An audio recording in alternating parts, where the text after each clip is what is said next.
Good morning, everyone. My name is MightyStream, and I'm going to do our March the 9th spiritual principle day in a meditation. Hope you're doing well this morning. Let's go ahead and get into the meditation, see what we have, okay? Title of the meditation, One Addict Helping Another in Unity. One addict helping another in unity. Groups flourish with the loving support of addicts helping addicts. We strengthen our unity by participating in each other's recovery. Now that comes from It Works, Tradition 1. After living in turmoil, in fear for so long, the warm and welcoming atmosphere we found in NA meetings may have been puzzling at first. Some of us wondered if we were in the wrong place. We watched as members jumped in to help set up chairs and greeted each other with hugs. This behavior was unfamiliar and yet strangely compelling. Despite our suspicions, we wanted to find out more. Some of us looked for excuses to leave or for reasons that we didn't belong, but found ourselves relating nevertheless. One member recalled,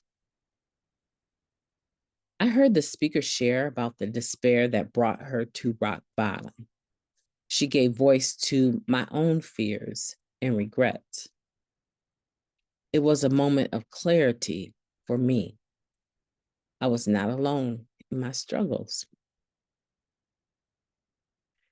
It dawns on us that NA members understand the desperation and isolation of active addiction because they've lived it. They found a way out and a new way to live. We began to hope that the solution they found would work for us too. Over time, we come to appreciate what once confused us. We grow to value what we see and hear in meetings. We follow the lead of more experienced home group members and participate in some of our meetings' unity building practices. We welcome new members, empathize with each other's struggles, and celebrate the milestones of recovery. We notice what unity does for individual members as well as for the group. The way we treat each other contributes to a vibrant atmosphere of recovery in which members and groups thrive. Group unity starts with one addict helping another. I will be a part of group unity by offering loving support to a fellow member today. Let's take a moment of silence followed by the we version of the Serenity Prayer. Moment of silence now, please. Thank you. God, grant us the serenity to accept the things that we cannot change, the courage to change the things that we can, and the wisdom to know the difference. Just for today, please, and thank you. So we're talking about one addict helping another in unity. And I like that because we always say, the therapeutic value of one addict helping another is without parallel. But how is it without parallel? Exactly. Because we flourish when we're in commune or fellowship with other people. The group proves that. Some of the strangest things can happen at a Narcotics Anonymous meeting. And regardless to how negative or pessimistic a person is, generally speaking, upon arriving to a meeting, there's like this change of energy. Even if you're angry, your eyes notice the miracles around you. Your ears hear the beautiful stories of people hitting rock bottom and surrendering to the disease of addiction and making a decision that they were a member of Narcotics Anonymous because they had the desire to stop using. There's something completely like saying magical to me is like it shortchanges my God, right? So I don't like the terms like lucky and magical, but that's not the point. There's something so miraculous that happens in me and most people when they get in the atmosphere of recovery at a meeting. So here's the point. You're part of that group. Just because you don't participate in doing service work doesn't mean that your presence is not beneficial. Sometimes because I live in the suburbs, right? So sometimes when I go into town and I go to certain meetings, I don't have anything to share. There's nothing on my mind that maybe I heard someone was getting clean time and I want to be in the mix, right? I want to be there when they get that decade or get whatever year or two, right? Maybe that's my motivation. But I'm not personally going because I'm so stressed out. I drive all the way into town to make a meeting that I typically would not attend because I don't think attending home groups far away from an individual is beneficial. For me, just like with anything else I do, I go to the grocery stores that are closest to my home, right? I go to the restaurants that are closest to my home. I believe my home group should be a home group that is close. My home group I can walk to. I literally can walk to my home group in less than 15 minutes. Literally. Okay. So it's in my, community. So the point is that when I arrive at those meetings that I would say are out of town for me, my presence sometimes trigger uh, different responses in different people. But the majority of the time, if it's not someone that still has a beef with me or a resentment because of something I said, right? When I show up, they're like, man, when I looked across the room and saw you sitting there and I'm getting my clean time, I remember the 12-step call you and so did with me. And you were like, this is not just about you, but it's got to be about you right now. What you gonna do? Right? Talking like a drill, a drill sergeant to them. And they remember. There's one lady in the program. If I show up in the meeting that she's at, she immediately starts to weep, right? Because she remembers 20 years ago when she relapsed with 16 years clean. And she remembers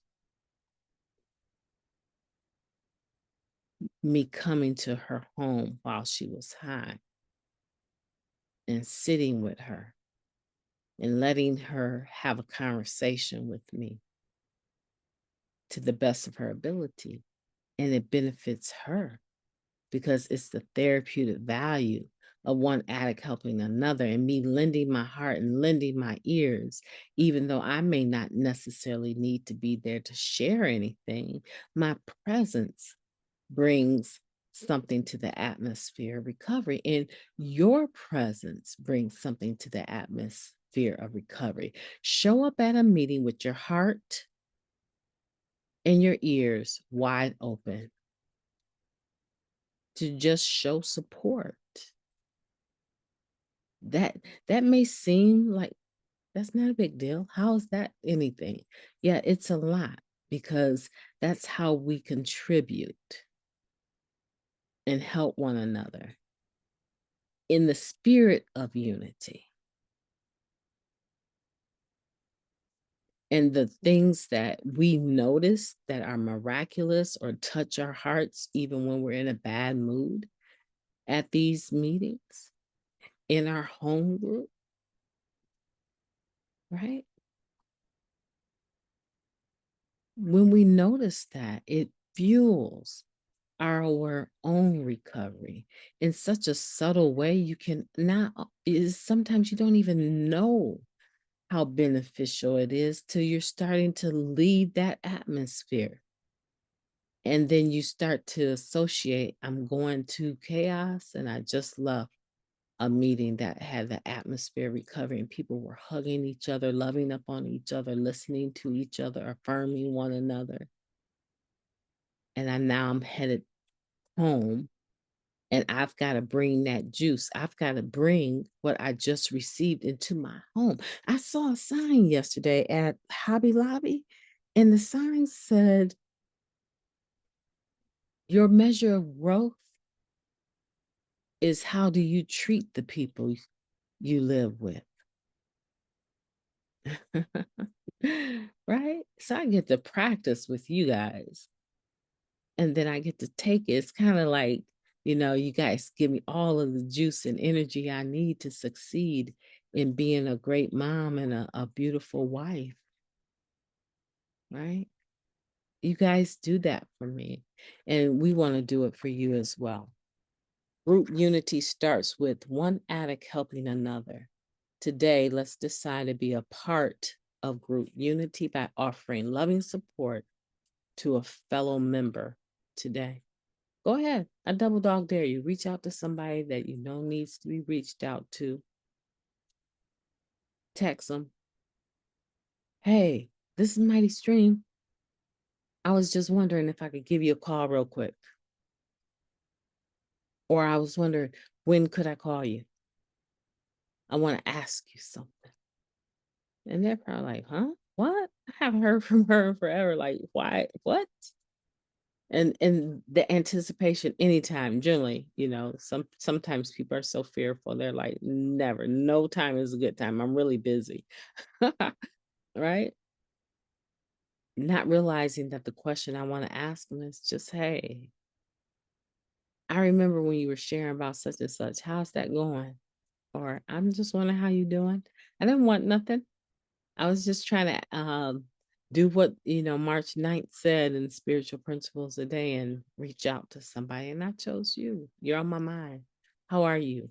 It's real simple, folks. And I know we need practice in that area. I'm not trying to dismiss your shyness or anxiety or whatever that holds you back. I'm not trying to dismiss that, excuse me, at all. But I'm just saying it's very simple. Do that one thing for that one fellow member and see how it makes you feel. If it makes you feel horrible, then I guess, don't do it again. But if you feel some sort of awakening of your spirit and a sense that, wow, I can still be nice to people, or it's still there, that love for others is still there. It's just been buried in all of the active addiction. Yeah, that's your spirit waking up. And do it again. If you notice that you benefit, do it again. Maybe do it more in a day than just one person. My name is Mighty Stream. I've enjoyed talking to you.